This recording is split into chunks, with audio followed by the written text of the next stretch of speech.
get more sunlight during the day. Get more Okay. sunlight during the day. So tell me about why is it important to have sunlight? Awesome. Yes. So, first thing to understand is that serotonin, right? Serotonin is a neurotransmitter, and it's supposed to be like a feel-good kind of compound. This is why so many antidepressant medications, they're serotonin reuptake inhibitors to help keep serotonin active in your system longer. Here's what's so cool is that serotonin gets converted into melatonin. And we already talked about how important this That's is. the Okay? anti-cancer. It's a precursor to that, Right. right? And so exposure to sunlight boosts your serotonin immediately. But also exposure to sunlight helps to set your cortisol rhythm. So cortisol it's been getting a pretty bad name in the media lately because it's like glorified stress hormone. We've got like 50 hormones, and cortisol is the only bad guy now. But cortisol is incredibly important and valuable. It's just when it's out of balance, Right. it can become a problem. Sure. And so sunlight is clinically proven. I cited one of the studies in the book to help to normalize your cortisol rhythm. All right, so it helps to keep your cortisol lower in the evening if you get sunlight during the day, which will elevate your cortisol. Okay, and cortisol and melatonin have basically an inverse relationship. So when cortisol's high, melatonin's low. Right. When melatonin's high, cortisol's low. So it helps to get that on track again. And it's not like rocket science, like we know that sunlight is valuable to human health, but we've been dissuaded in the media because of, photo aging of the skin and skin cancer, things like that. And I actually talk about in the book and kind of demystify some of that, because then we get into conversation about UVA and UVB and all this stuff. But bottom line, make sure you're getting some exposure to sunlight every day. It's going to help you sleep better at night. And this can also be through your photoreceptors, so through your eyes as well. And just getting light in the room, natural sunlight, every day. And that's going to help to kind of set your circadian What timing. if in Chicago in the winter and there's no sunlight or St. Louis and there's no sunlight for 3 months? Check this out. So, and I do recommend, and I share some hacks, right? There are light boxes that are used clinically to help to address things like seasonal affective disorder, Okay. right? There are earbuds that shoot light through your ear canal, right, yep. right? There's visors you can wear, and they're clinically proven to be effective. To Go help sunbathing in a tanning salon or no? that actually does work if it's If the it's right the right kind, bulb, the right light. So you need more UVB actually, and really depending on where you are in the world, pretty much the United States period is not getting UVB at certain times of the year. All right, so we want to be proactive with this, but understand it's not just the exposure on your skin is what I'm talking about. Your skin has photoreceptors that pick up light, but just the exposure in your room. All right, so making sure you have an office with windows, access to windows. There was another study done. This is crazy because some people work in like a cubicle dungeon. The dungeon, yeah. And what they found was that office workers who were not exposed to windows actually got 173% less exposure to natural light. And they ended up sleeping 46 minutes less every night as a result of that. And they saw this correlation, which was so interesting. And they reported more physical ailments, less energy, and also a higher propensity towards diseases. Wow. Right? So this is super important. And even getting some exposure to sunlight on an overcast day is like 50 valuable. times more valuable than any fancy light you can get exposed to. But Gotcha. those things are great hacks for love it. sure. There's Sure. so many things there. Of course. Okay, that was the first one. The second one, avoid screens before bedtime. And I think this is probably something that a lot of us are at a fault with. I know you're kissing that phone goodnight before you go to bed, man. Yeah, I know it. I always tell myself, like, okay, shutting it off by a certain time and, Yeah. like, not having it in the room and all these other things. But it's a challenge, man. It's Yeah. definitely a challenge. Here's why, dude. Like, this is with this book, I was able to dissect that because I knew that would be the toughest one of the 21 strategies. This one is the toughest Yes. because we're addicted. We are in fact addicted. Addicted, man. Here's why. Here's what's happening. So there's this interesting compound called dopamine, right? And it was once thought that dopamine was related to pleasure, but it's not. Dopamine is all about seeking. It's driving you to seek, right? And so the internet is perfect for this because there's infinite seeking. Instagram is perfect for this because you're continuously going and just there's more to see. But every time you find, you get a little hit from your opioid system. So it's like a slow drip of drugs. Yeah. I seek, I find. I seek, I find. and you get looped in, and it's very difficult to break that pattern. Yeah. And everybody's had this happen where you're like, I'm going to check my Instagram for a minute. I'll check Twitter for a minute. Right. And then it's 30 minutes later, an hour later, and you're still scrolling.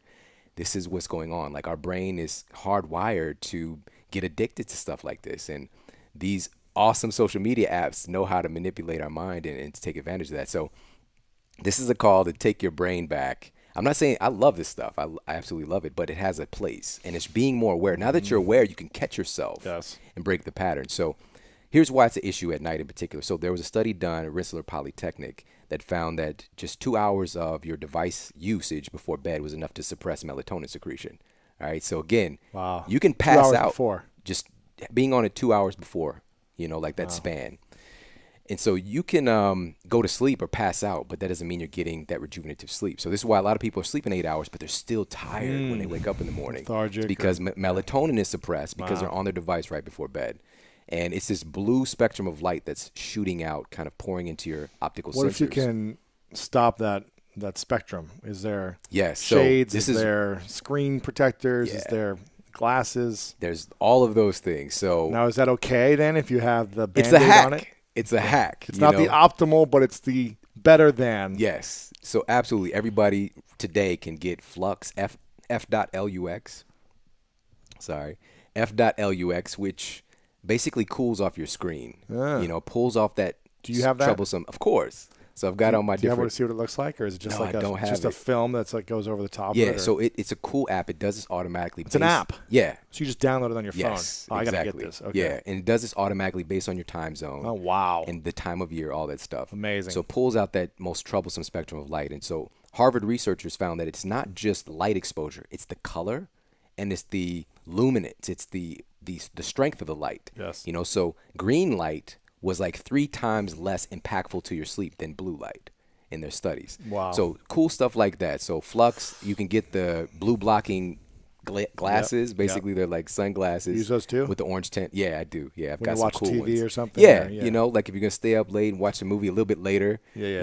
But the whole thing is to not make that a habit because these Yes. are, Of course. these are hacks. But the best thing is, and this is so important, and especially for our audiences, who are really about taking their life to the next level, and they're missing out on this key component, which is you have to find something that's of greater or equal value to the device. So people, actually connecting Connection. with real people. A book. Or, Yes, something yes. like that. Yeah. Playing games with your kids, talking to your family, have sex. Exactly, There's yeah. other things that you could That'll do. help you sleep well. Yeah, I talk about that in the book too. But you have to find something that fills you up Yeah. because that addiction is so strong, and that's really the best tool, which is to avoid the screens in the first place. Yeah. Okay. That's number 2. Number 3. Have a caffeine curfew. So what time? I mean, here's the thing. I feel like I don't have that much caffeine, and I almost never drink coffee except for about a month ago. I started doing some intermittent fasting testing, and so Yeah. I'll have bulletproof in the morning. Yeah. It's like, what time is it? It's almost 2:00. I still haven't eaten today. And but before, if I'd have like a cappuccino after dinner or something, it would never affect me. Like I Yeah. never felt like, oh, I'm wired now. Like I could always fall asleep. Yeah. But I'm assuming that it still does something to my brain or my Yes. body, even in my system, Yeah. to not allow me to fully rest.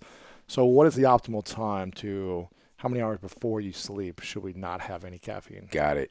And by the way, the hours before with the screen time, 60 to 90 minutes. That's all I recommend. So with the caffeine thing, you just said it perfectly. You can definitely go to sleep, but your nervous system can still be active because caffeine has Got a something drug called in you, yeah. Yeah, it has a half-life of about 8 hours. So if you have 200 milligrams of caffeine, 8 hours later, 100 is still active in your system. Wow. And so this can keep you out of normal stages of REM sleep and deep sleep. All right. So you can be physiologically laying down and think that you're getting 8 hours sleep.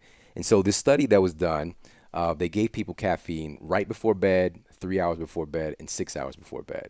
And they found that even 6 hours out was enough to have noticeable, and they use like monitoring systems, Wow. measuring their brain waves to find out that, whoa, their sleep is actually getting interrupted because of the caffeine. And then there was the subjective, so there's the objective and subjective parts of this test. And people thought like, hey, I got enough sleep, like I feel great. But in actuality, their body was lacking that rejuvenative sleep.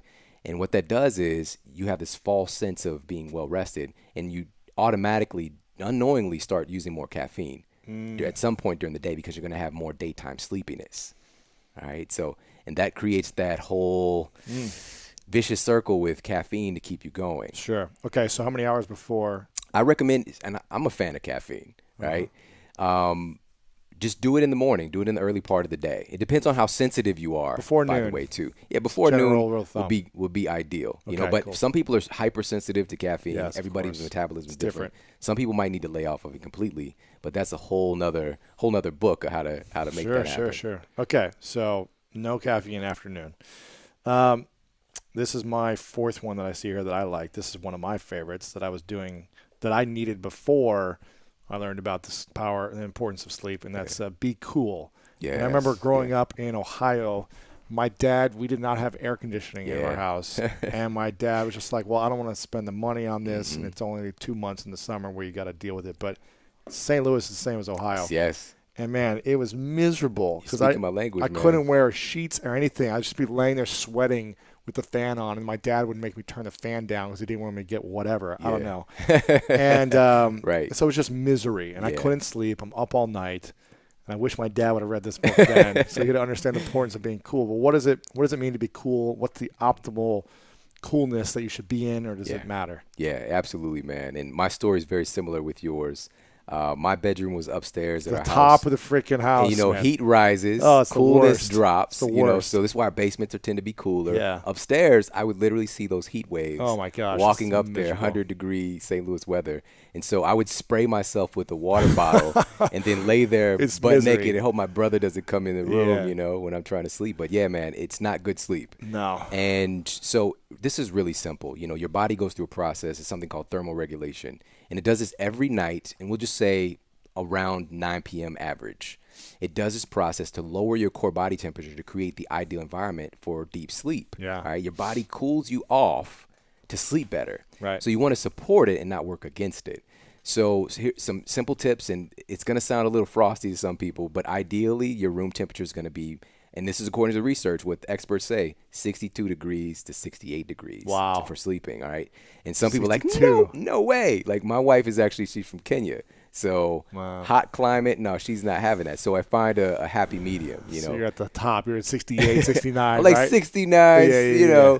But, and also, our friend Kelly Starrett, Dr. Kelly Starrett, he had a pretty big struggle with this, with being too hot. And he got it cold in the room, but it still was enough, and he didn't want his wife to suffer. So he got something called a chili pad, which basically sits on your side of the bed, and he swears by it. Underneath the mattress or underneath It's the right sheet. on top of the mattress. Yeah, Underneath right. the sheet. Exactly. But it just keeps you Yeah. cool underneath you. Yeah. Oh, And interesting. it's been a game changer for him. So just cooling your body temperature. idea. Even just 1 degree difference is huge. It's huge. It's huge. Okay, cool. So be cool at night. Doesn't mean you can still you can still wrap yourself in a big blanket, get but just keep cozy. the room cool. Yeah. Gotcha. I like that. Okay, so that was number 4. Number 5, let's do is get to bed at the right time. So why is it important to be at the right time? Yeah. Should we be at the same time every night? And what is that optimal time? Good question, man. So timing your sleep is like timing an investment. If you invest a lot at the wrong time, you're going to get pain. Mm-hmm. But if you invest even a little bit at the right time, you get some big rewards. And so according to research, our, quote, money time sleep is between 10 p.m. and 2 a.m.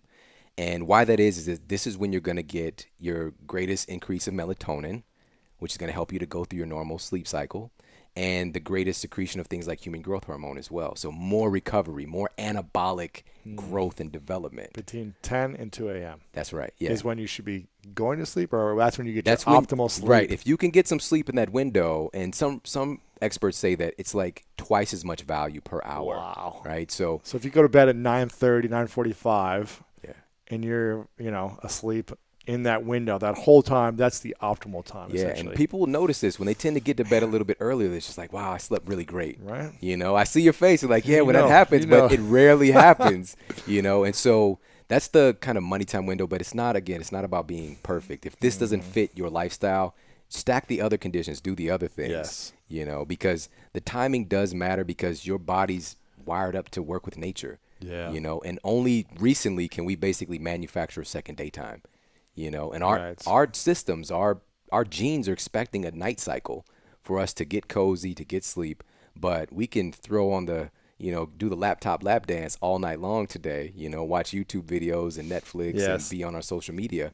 But our genes are not different from our ancestors even, 100 years ago, let alone thousands. I hear that, man. So we can evolve through this stuff, like some X-Men stuff, but it's going to take a little bit of time. I hear that, man. And if you want to learn about the key foods you need to eat to master your health, make sure to watch this video right here. Really? He's like, you were born with this. This is something you just have to deal with. I'm Genetics sorry. Yeah. And so, but it never sat right with me because he told me this has nothing to do with what I'm putting in my mouth. But then he wrote me a prescription to put some drugs in my mouth.